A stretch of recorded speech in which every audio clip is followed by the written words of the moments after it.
Sir,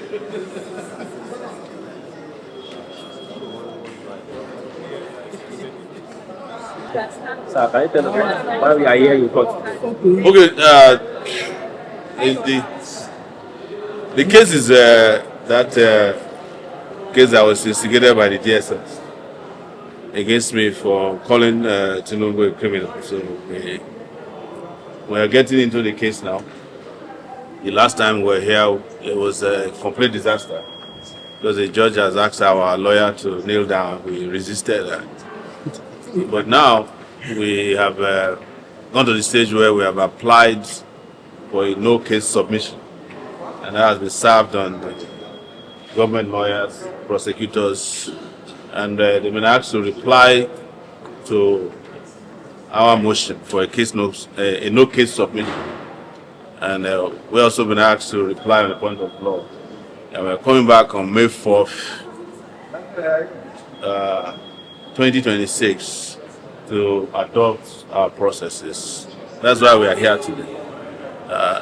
Nothing spectacular happened here. The lawyer can always explain to you, but I think you guys should get a copy of the no case submission so that you can see for yourself that there was never a case in the first place.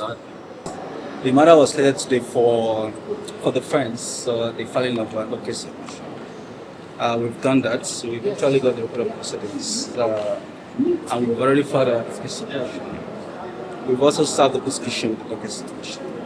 They applied for 48 hours to file their response to our no case submission. And so that will be on the 28th of this month, which is just 2 days away. After their response, we also filed a reply to their own response to our no case submission, which is the number of C.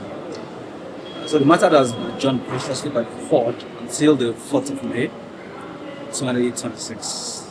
Hopefully on that day, all things being equal, we are able to again to adopt the case. It is our argument in the case that submission that this case ought not to be in the first place. So we are very hopeful and optimistic that the court will see reason over this submission. But now, I think that is not true. So pass this much as possible. Thank you.